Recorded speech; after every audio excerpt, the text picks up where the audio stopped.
In a random room, a boy wakes up to the alarm on his phone.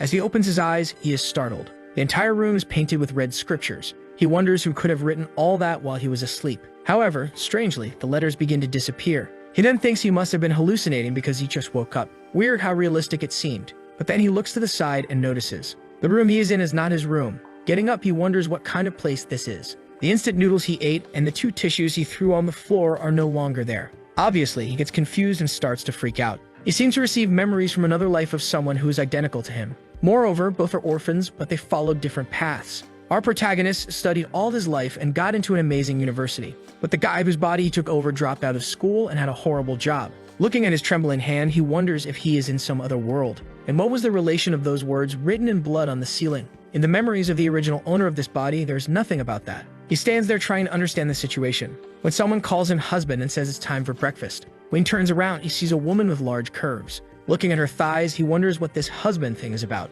In this parallel world, did he get married so early? She sits on the bed and tells him to get up, it's getting late. Now the rascal already thinks that the transmigration wasn't so bad. He swallows hard, thinking that if it weren't for this transmigration, he would never have such a beautiful and kind woman. She keeps calling him to have breakfast. He doesn't know whether to call her baby, wife, or darling. He then decides to delve into the memories to find her name, so it would be easier. He starts thinking and strangely finds nothing. His mind seems to split. No name, no experiences, no hobbies, no favorite position, nothing. There is absolutely nothing about her in his memory. He looks back hesitantly, realizing she is standing still, and he already knows this so-called wife is strange, and a fly lands on her eye. Hesitant, he asks who she is. She stands still for a second. She then says that it seems he can see, already opening a monstrous mouth.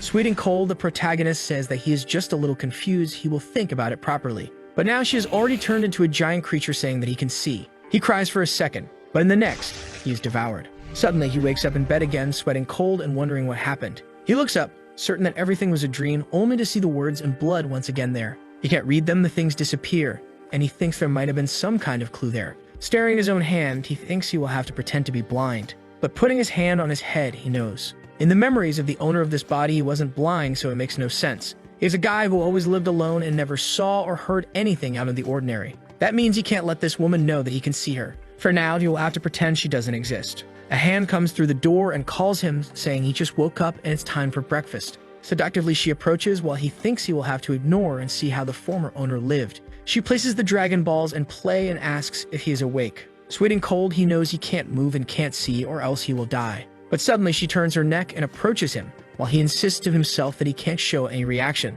But she keeps getting closer and suddenly her tongue comes out of her mouth. As it touches his face, he shows a reaction, and then she knows he can see. His face begins to be consumed by a curse, and suddenly he explodes. In the next second, he opens his eyes and gets up startled again. But now he is angry at that damn woman. The poor guy wakes up sweating cold and tries to stop to reason and starts to wonder. Is he being resurrected, or is this a time loop? Apparently, it's like when you save a point in a game. He grabs his phone knowing she wanted to force him to show a reaction. He puts on TikTok videos of dancing e-girls to pretend he's distracted. When once again she appears behind him and says it's time for breakfast. She calls for her husband and asks why he is looking at other women like that in front of her. He starts talking to himself, saying that he loves that girl from the live stream. Meanwhile, his wife asks if he doesn't like her anymore. She approaches and says she knows he doesn't have a vision problem. So why is the phone so close? Is he seeing her by any chance? He goes back to fiddling with his phone, wondering if he can't even seem strange. However, he calms down a bit since she didn't show a reaction. He then goes back to looking for other live streams. But then he gets a scare. She appears live streaming on his phone. He stands up and throws the phone on the bed, scared. As he trembles a bit, she behind him says he can see. She opens her monstrous mouth to eat him, but now he comes to throw a punch, but she dodges. And then there's nothing he can do. A bite to the arm, he agonizes and dies once again. While she feeds on the pieces, he wonders if that is really his remains. And with that, he starts losing consciousness again. Once more, she says it's time for breakfast, and she approaches, startling him. Up to the 6th time he resurrected, he still got scared just by her getting close to his face, and he died multiple times because he couldn't act very well. On the 8th time, he tried to escape from that room, but there was no way, and she realized that she could be seen. So he concluded that he should pretend to like her since there was no escape. As soon as she came to get breakfast, he said she was amazing. His plan was to take advantage of that as much as possible. But in the end, he went hungry, and she ate everything. And so he died 13 times in a row while trying to find some way to calm down. Some people who go insane become very sane. But for him, death kept coming. It reached 14, 15, 16. And with each death, he received new memories of the owner of that body. He started to understand a bit about that world and how different it was from his world. This is a place full of bizarre tales. On the 18th death, he wondered why he was reliving. Who wrote those words in blood, and why did they disappear as soon as he looked at them? Once again, he opens his eyes, wondering who is responsible for all this. He doesn't know who it is, but he knows his wife is one of them. She is a monster, and he began to repeat to himself that she should die because he deserved to live. Once again, she came through the door, calling him husband and saying it was time for breakfast. He got up knowing that every time she comes to do this, but never forces physical contact. Standing in the door, she asked if he wanted to start the day by eating some hot, moist meat. He got extremely close, but he walked right through as expected. She can only do something where she is sure he can see. He went to prepare some food while she, desperate at his side, said she already made breakfast and was ready for him. The poor guy sighed, thinking that the more beautiful, the better the lie. She's saying it's ready, but clearly there's nothing prepared. He made a snack, knowing that only by leaving that room would he find something about his wife. When he went to bite the snack, she had transformed into the floor, asking if he was seeing anything. He went to the door to open it, knowing he needed to get out of there, and she was visible on the doorknob, asking where he was going and why he wouldn't stay home with her. But he just opened the door and left the room, saying to himself that no one kills him 18 times and gets away with it. Now he wants revenge. As soon as he finds a way to eliminate her, he will come back here. But as soon as he opens the apartment door, he gets a scare looking at the sky. The world is red and filled with deformed creatures. In front of him, only the silhouettes of people. He gets scared by that and starts laughing like a psychopath, saying that this world is really interesting. But he feels something strange and vomits on the sidewalk. Suddenly, someone appears, asking if the uncle is okay. He looks startled, and it's just a little girl wanting to know if he's sick. He tells her he's fine and she can call him Big Brother. Patting her head, he thinks she's so cute that he would love to have a daughter. But she becomes deformed instantly, saying he can see. His heart stops, and he looks up. The girl turned into a giant demon with a blade. Our protagonist is at a loss for words and then starts laughing loudly, saying that this world is very, very interesting. He likes it and tells her that he really likes this appearance, because that way, when he kills her, he won't feel any guilt. He will end all the weirdos in this place without any remorse. But this time, he was torn to pieces. Once again, he wakes up in bed with the balloon wife asking if her husband is okay. The sun is already rising. The poor guy thinks that having breakfast 20 times in one day is really tiring. Sometime later, he is sitting on a park bench. Once again, the little girl comes and asks where her mother is. Can he take her home? While he is thinking about the madness and all the kinds of strangeness in this place. One type is the completely strange and irrational ones. They are aggressive but can't affect anything, like air. The other type is the creatures that are identical to humans. They do nothing but try to get close to you. But as soon as they get a reaction, they make their move. Exactly like that wife. He knows that no normal person in that world can perceive their existence. But even so, they cling to them. Why do they want that?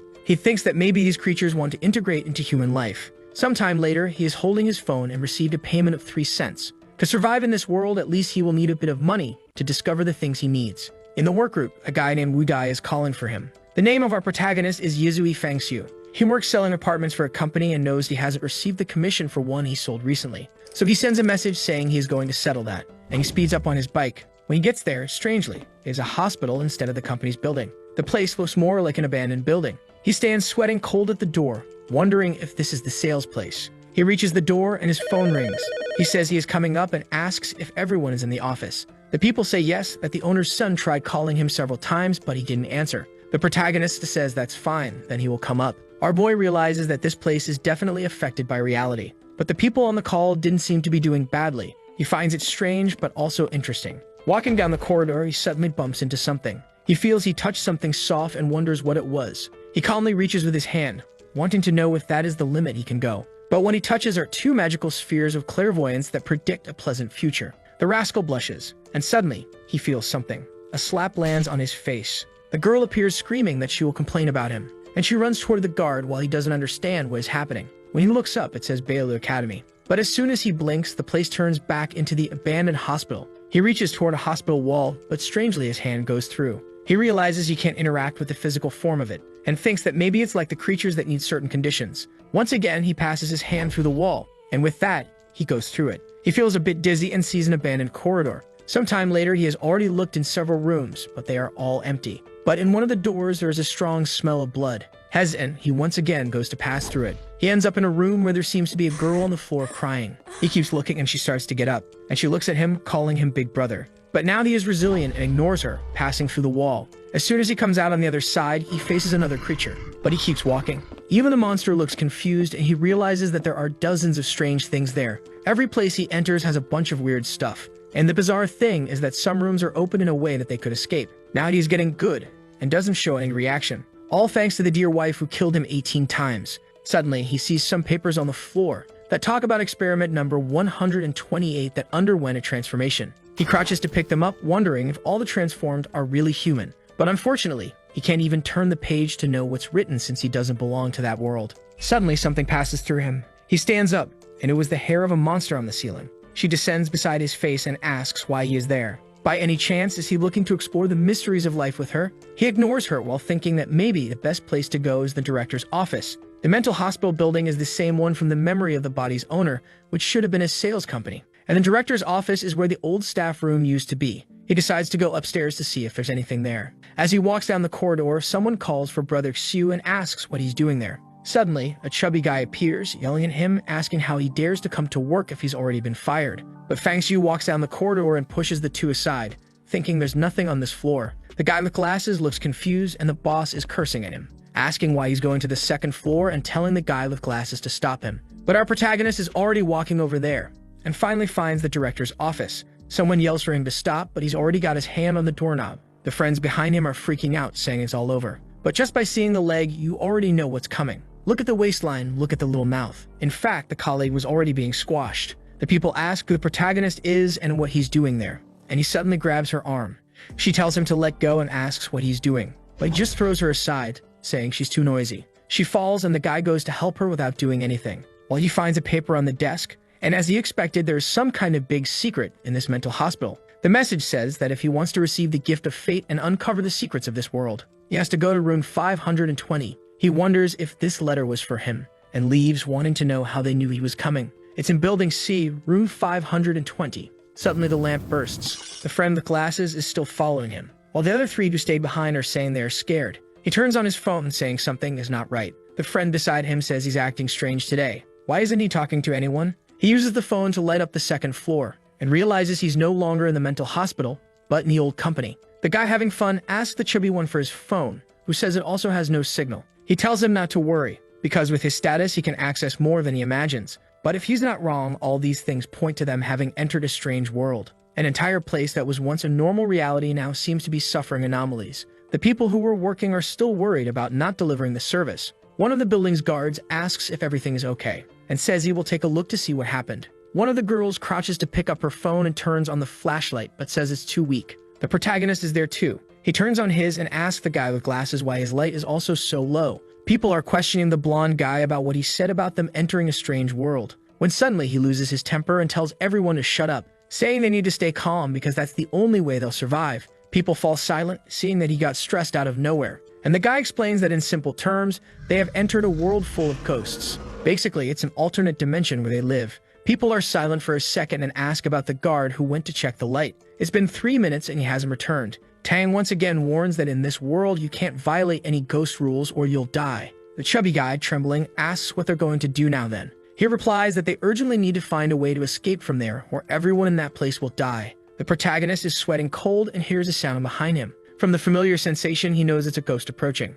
He warns everyone that one is about to arrive. People tell him to stop joking because there's no ghost there. But one of the girls gets grabbed by the hair, while Fang Xiu watches the people scream, until he says that Shaoli is already gone. The girl with glasses is scared, saying she must have walked away. She was right next to her and starts calling for her friend, telling her to say something. No one there can see anything properly due to the darkness. Yu Tang asks the protagonist if he saw the ghost's appearance. He replies that unfortunately he couldn't see it since the girl disappeared suddenly. At this moment, everyone starts doubting Fang Xiu, saying that he's acting strange. Yu Tang says that he doesn't seem afraid at all. Could he be a spiritual master? Confused, he asks what that is. The guy finds it strange that Fang Xiu doesn't know what a spiritual master is but is too calm. His identity is in question. The guy explains that a spiritual master is someone who can control their spiritual energy, and in moments like these, they are the necessary people. Fang Xiu asks if the spiritual master thing is someone who learned it in the realm of the strange. If that's the case, he wants to know how to do it. Once again, Tang notices he's very calm and confident, so maybe he's the key to getting out of there.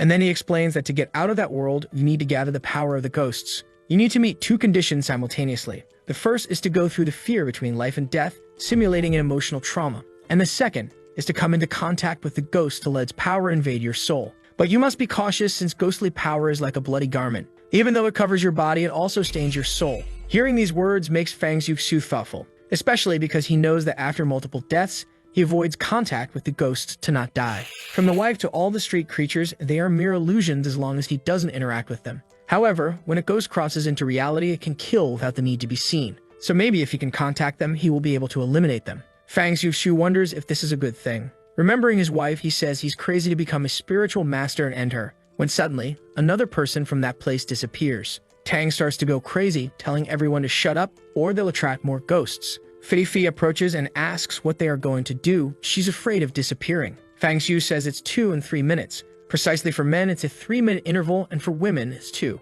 The guard disappeared, 3 minutes later, the girl disappeared, and 2 minutes later, the other guy disappeared. Following this logic, there are 3 minutes left for another one of them to vanish. He starts to leave, and the guys ask where he's going if he's trying to get himself killed. Fang Xiu says they better start looking for a solution too, or everyone will die in that room. Suddenly, Tang points at him and tells him to stay still because no one is leaving that room. But the protagonist ignores him and says that considering there are 8 of them, in 20 minutes there will be no one left. Fang Xiu looks back and warns that anyone who tries to stop him will die before the ghosts. Walking down the corridors, the friend with glasses asks why they never find the stairs, while Fang Xiu recognizes the lights as the same ones that were in the hospital. Suddenly, he realizes they are now back in the hospital. A friend asks if they are hallucinating because, as far as they remember, they were in the company. Why are they in the horror hospital now? Fang Xiu is now sure that the company and the hospital are overlapping in this reality. The hospital swallowed the company. At this moment, they see a red pool. The entire corridor is dirty, and they recognize the uniforms there as being from the company. Fang Xiu concludes that the ghosts take 2 minutes with women and 3 with men because that's the time it takes to eat each type of person. He says they still have some time, and the guy with glasses says that it seems they are still eating jialing. The protagonist finds it strange because in the hospital, everyone was trapped. And the first time you passed through here, there wasn't all this blood in the corridors. The cuts on the clothes prove they are using some sharp blade, and he found only one like that. Something is coming out of the ceiling, and he remembers that the only one moving freely is the ghost doctor he saw right above him that time. They hear some sounds coming from that direction, and when they look, it's the group that was in the room, coming to ask what they will do. They feel a bit awkward, and the chubby guy asks if they found anything by coming down there first. Suddenly, they scream, and the girl says there's a lot of blood there. Everyone recognizes it as being from their allies' clothes, and Tang asks if everyone was eaten. Fearful, Fifi begs to leave, and Tang says they really need to flee as quickly as possible. They ask Fang Xiu to lead the way, but he says nothing. After a moment of silence, he announces that the time has come. Fifi asks what kind of time he's talking about, and behind them, hair is descending. Hearing the sounds, they slowly turn around, and from the ceiling, the ghost doctor is approaching. The second Fifi gets scared, the creature gets close to the two of them. Everyone tries to run desperately, telling the monster to get away. But something stops Tang. It's Fifi, who had fallen and is begging to be saved. But seeing the monster approaching, he slaps the girl, telling her to let go of him. Seeing everyone flee, Fang Xiu remembers the moment he saw the doctor. And on the ground, Fifi is begging not to be abandoned. But the creature is already holding her by the hair. With tears in her eyes, Fifi begged. But the lights went out and it rained blood in that place. The friend with glasses was shocked to see that Fifi was dead. And the monster didn't stop and continued to strike her multiple times. Fang Xiu noticed that her scalpel techniques were extremely advanced, so she probably practiced a lot. He and his friend were standing there, but the creature didn't seem to be paying attention. Doing 2 surgeries at the same time would be almost impossible. The monster puts away the scalpel and opens her mouth to eat Fifi. Fang Xiu understands that the instinct to eat humans is just because she turned into a ghost. He starts to approach and his friend asks what he's doing next to the monster. Fearlessly, Fang Xiu punches her in the face, but he is startled. Her skin feels hard as steel. He remembers that all the creatures he encountered are extremely powerful compared to humans. The only way is to become a spiritual master to change this situation. The friend calls for him, saying they need to run away. But Fang Xiu says it's okay because that creature only kills one person at a time. That means when she's eating is the safest moment of all. The friend says that soon the monster will finish. But the protagonist says that Fifi had an extra round piece of flesh there that will make it take a little longer. The friend, upon hearing that, vomits, while Fang Xiu remembers that he needs to absorb cursed energy from the creatures. And in a dimension like this, near the ghosts is where the most concentrated power it is. A physical touch would be the best way. Seeing the ghost's thighs, he pats them to see if he gets infected. The monster's legs are inverted and Fang Xiu is patting them. The friend tells him to wake up, that it's not the time for this kind of thing. But Fang Xiu just says that if he's scared, he can run away. The guy says okay, and if so, they should go all out. He gets closer to the protagonist to touch the ghost's legs, but soon realizes they are very cold. While patting, the friend says nothing has changed, and Fang Xiu says they will continue. The friend says he never thought the first contact would be with a ghost, but these legs are really too long. The protagonist begins to think that this guy has some hidden potential. Since before he was dying of fear, but now he's drooling. He announces that a minute has passed. They will bother her for another 30 seconds and then run immediately. As soon as the clock hits 1:30 on the phone, he stands up, saying it's time to flee. The friend asks if they can really escape and where he's going. Fang Xiu is sure where he's going as he observed the hospital very well when he walked around, and they will use the terrain advantage to create a distance from the doctor. But hair appears in front of him. He wonders if he miscalculated and how she finished eating so quickly. The amount of flesh Fifi had was enough. Then he notices 2 silicone implants on the floor. Everything was fake, and now the ghost is behind him. She makes a cut right on his neck. With that, the boy's screen goes dark. After his head rolls through the air, he opens his eyes again. But now he's back at the moment with that monster, right when the friend said it was very cold. Fang Xiu concludes that the time loops are defined by events. Or maybe it's like a game where you have to pass a level and part of it gets saved. The friend is having fun, but he knows that last time he died because of the silicone. So this time, he can't make the same mistake. He quickly grabs the boy and tells them to get up. But drooling, the rascal says it's the first time, they can stay a bit longer. Fang Xiu warns that everything there is silicone, so if they don't run now, they'll both die. The friend is shocked, now understanding why it was so big. With that, the two are already fleeing down the stairs and encounter the people who were also coming down. The desperate crowd starts running faster than them. But Fang Xiu grabs the handrail and throws himself in front of everyone. The chubby guy says he thought it was the ghost and tells him not to scare them like that. The guy with glasses wanted to know why everyone was fleeing so slowly. The guy said they weren't slow since they had already descended 20 floors. But Zhao Hao said that's impossible since he and Fang Xiu only descended 3 to catch up with them. The people tell him to shut up and stop lying. But Tang understands that the ghost is creating false paths. He warns that monsters like this can create illusions in which you get trapped. Fang Xiu becomes thoughtful and observes the discussion. Then he approaches and tells everyone to throw any spare items on the floor to mark the way. With that, they scream and start dropping everything they have in their bags and pockets. Then he tells everyone to go down the stairs quickly. They start running, and after a while, they find everything again. The guys recognize the money and bottles they had thrown. But Fang Xiu was interested in the small shirt. Suddenly, Tang shouts and says that only a spiritualist can see the exit. He tells everyone to activate their power and try to see something. He clasps his hands, saying he doesn't know if that previous experience was enough to unleash the powers, but he hopes it is to escape from there.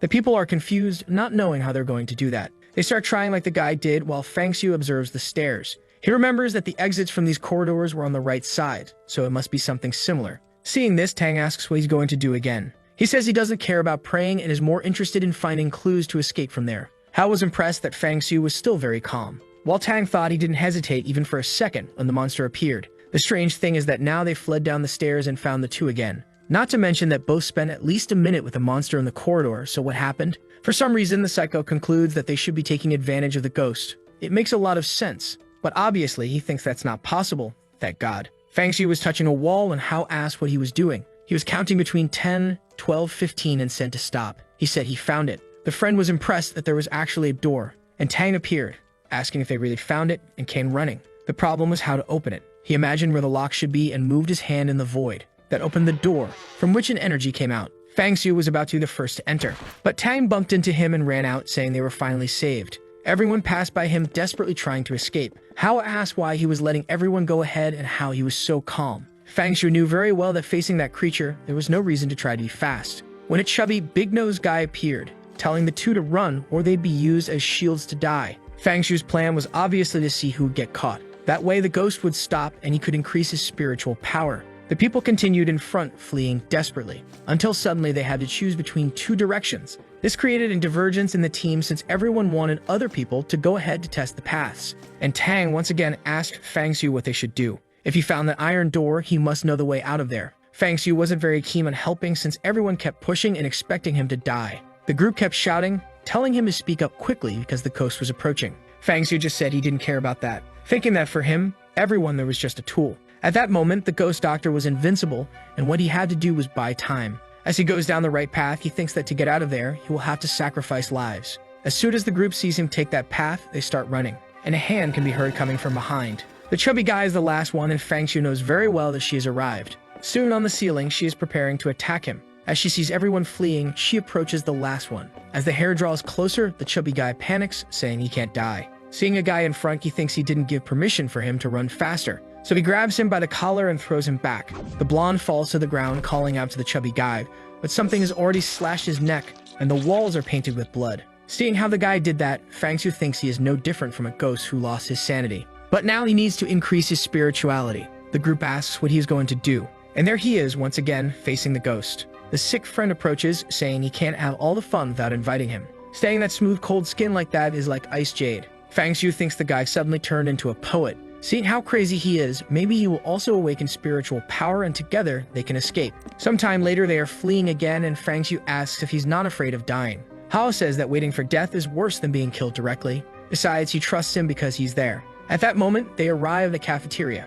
Everyone is dying of hunger and thirst as they've been running for a long time. Tang starts grabbing everything, saying he will hand it out to others later. The chubby guy approaches, asking to share a bit, when suddenly a girl says she found something and he tells her not to move. It's a door and he approaches, saying they are saved. But as soon as he opens it, there's another door at the end of the corridor. Fang Xiu notices that the light there is more suppressed than before. As he approaches the door, Fang Xiu says it's not locked. As they open it, it's just a utility room. That was the end of the path they chose, and the problem now is that to go back, they will have to wait for someone to die and distract the doctor. The protagonist started to head back in search of the ghost while everyone cursed him for choosing the wrong path. Obviously, he didn't like that because he didn't ask anyone to follow him. Hao commented that everyone should do what they want, and brother Fang Xiu didn't force anyone to follow him. A chubby guy complained, saying it didn't matter since it looked like he chose without knowing anything. Tang tried to calm everyone down, saying to concentrate as survival was the priority. He said that from what he observed, that creature attacks one person at a time and rests for 2 to 3 minutes. The choice now is to pick someone to serve as a distraction and create an opportunity for everyone to escape.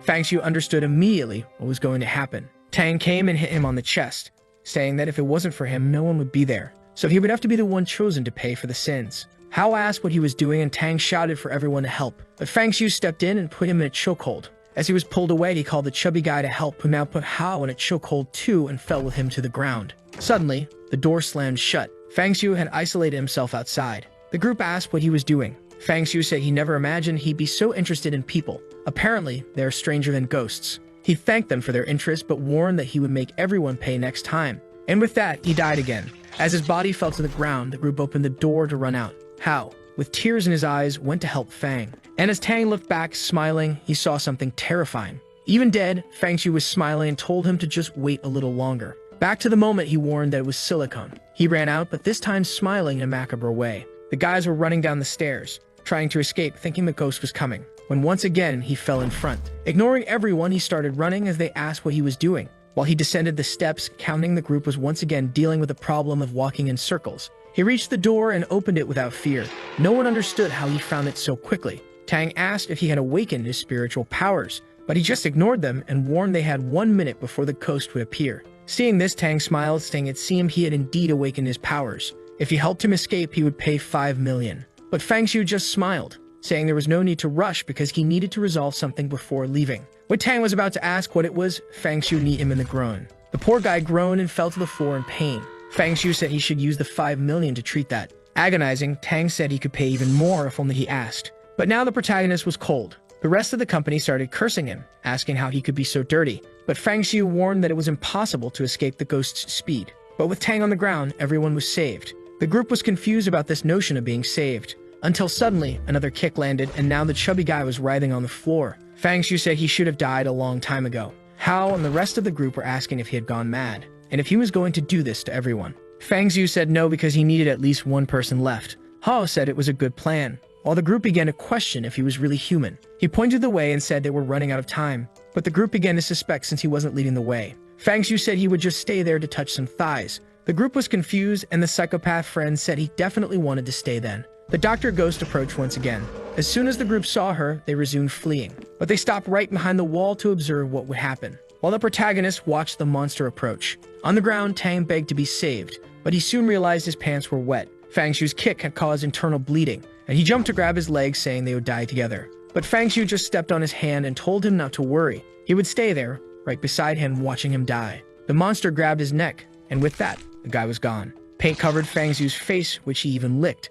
The guy was really crazy. He even said that the taste of revenge wasn't so bad. But at that moment, he felt something in his heart and wondered how it was possible for his chest to beat so fast. Suddenly, he heard his wife's voice calling for him and thought it would be amazing to see her get torn apart like this guy. He began making advances toward the ghost, and the group wondered if this was really his plan. He stared at Hao and remembered that at the moment of his death, the guy had called for him. With that, he invited his friend to join in. But Hao didn't seem very keen, and everyone called him a ghost.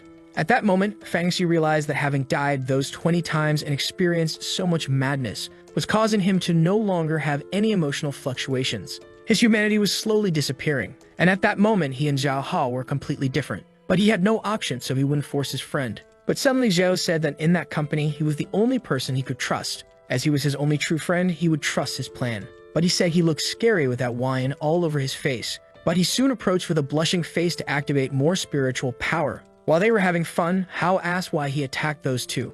Fang Xu said that considering the ghost's speed, it was impossible to escape. And as soon as she caught up, those two, having higher positions, would discard the others. Suddenly, he felt something and asked Hao if he felt a coldness approaching his body. Hao said no, he was normal. While Fang Xu realized it wasn't an illusion, what he was feeling was an influence of the ghost's power. He noticed that the connection was very weak, but it seemed to be reaching a critical point. Perhaps it was the precursor to gaining spiritual powers. But now Hao seemed motivated, wanting to find this cold region. Suddenly, he warned they should run. However, Fang Xu said there was no problem since the chubby guy was lying nearby. The boy smiled, saying that was really good news. But he asked what it felt like to awaken spirituality since he wasn't feeling anything. Fang Xu explained that what he probably lacked were life or death situations. The mental state hadn't reached the necessary point yet, which is why he didn't feel it. Hao found that strange and wondered when Fang Xu experienced something like that. Seeing her lick the chubby guy's face, he said it was a good thing because it would take about 5 minutes. They would have to use this time to absorb as much as possible. And with that, the cold energy began to invade Fang's body.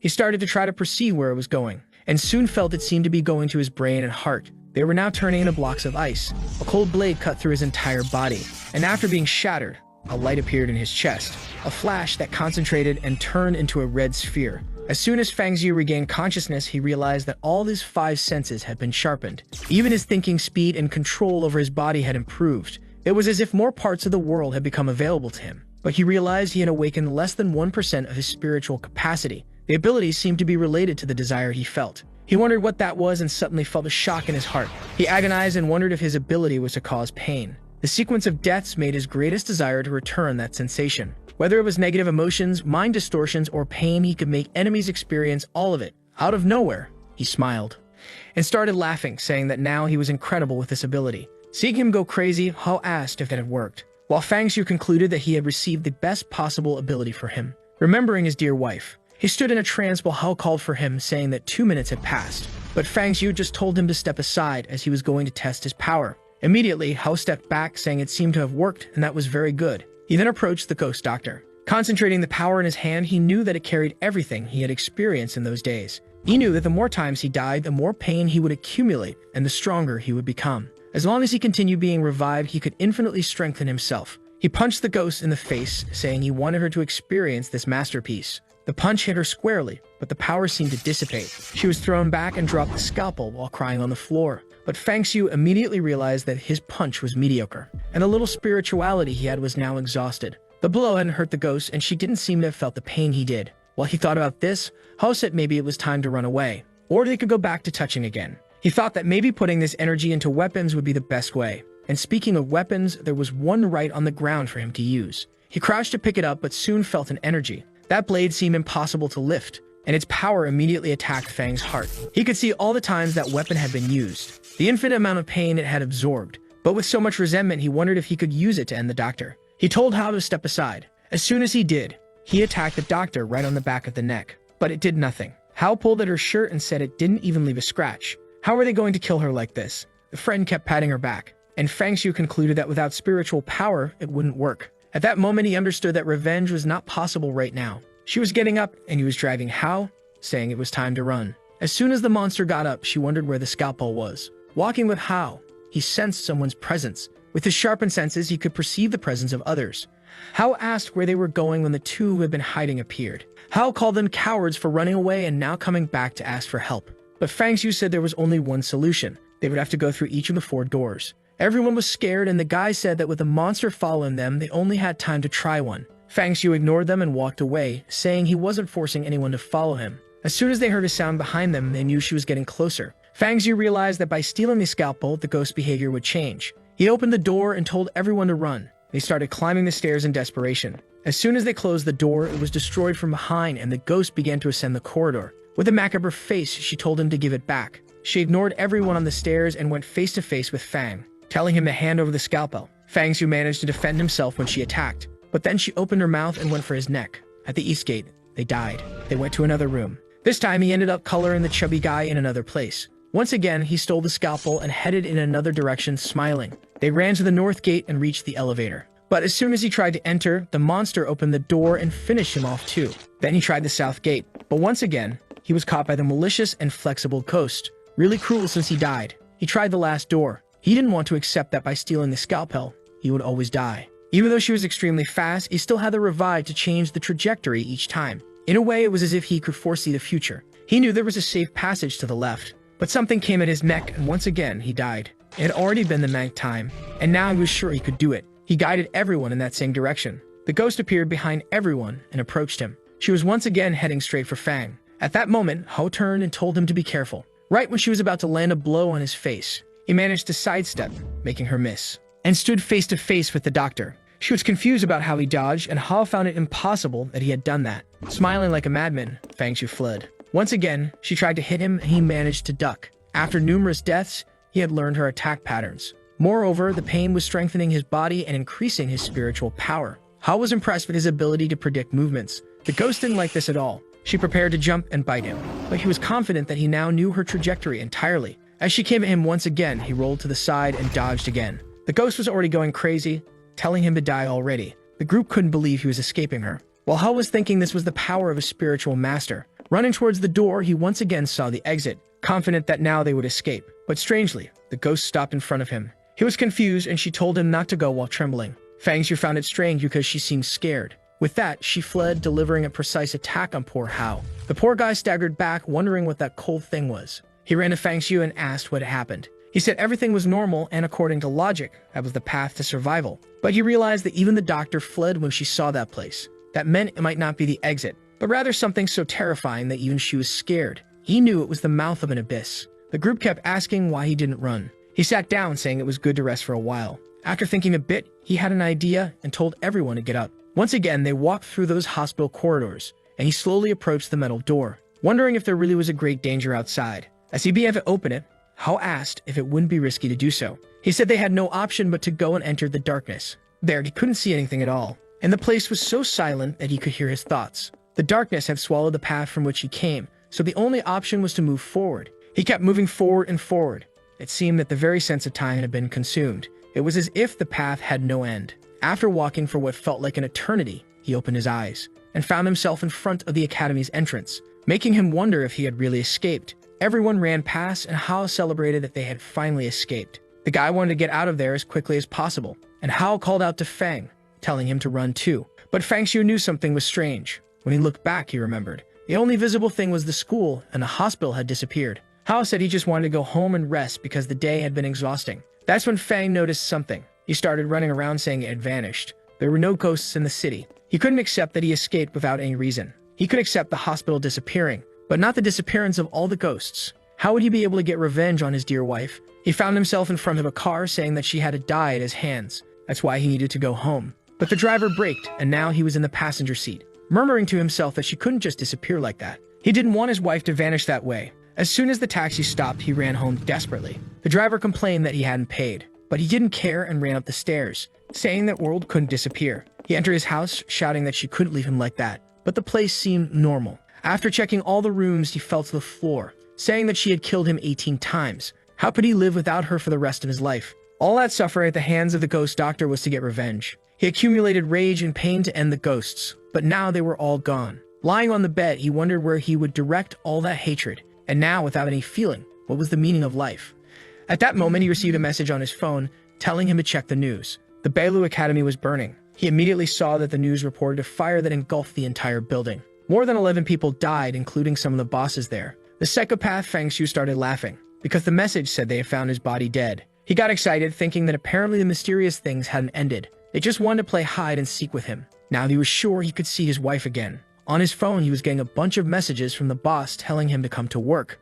He laughed because this guy was dead. It was ironic that even dead, the boss kept ordering him to work. Suddenly, a bloody message appeared on the phone, saying that just because he wasn't speaking, it didn't mean he didn't know. An energy came out of the phone and created an eye that said it saw him, and ordered him to follow now. Fang Shu calmly grabbed the eye and told it to stop possessing the phone because he only had one. With that, the illusion dissipated. But he was curious to see what the next mystery was. Now in front of the academy, which was completely destroyed, He smelled the burnt everything and thought it looked very realistic. Suddenly, he saw Fifi standing there.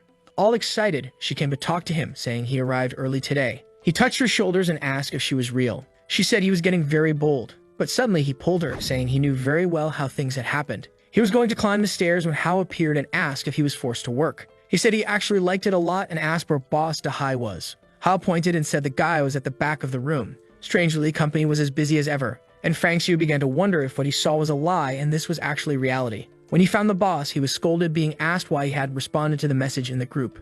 Fang Xiu ignored this and asked when he would receive his commissions. Dahai said he had the nerve to arrive late and talk about commissions, while Fang Xiu complained, saying that even dead, Dahai was disgusting. The boss pointed his finger at him, asking what he was talking about dying, and told him to speak properly because he was very much alive. But suddenly, Fang Xiu finished him off with the ghost doctor's weapon. The boss groaned and fell to the ground. Fang Xiu smiled, saying that apparently now he wasn't alive anymore. Everyone at work stands up and stares at him. Fang Xiu walks over to Hao, pats his shoulder, and asks what happened. Suddenly, Hao's body inflates and transforms. Fang Xiu realizes that everyone's bodies are cursed and starts finishing them off. When he's done, he asks whoever did this if they had enough fun, but he realizes it's all a dream. On the ground, the people are writhing, begging for a like in this video to help Mamoru make more juicy content for his viewers. Activate the cheeky little bell, and I'm out.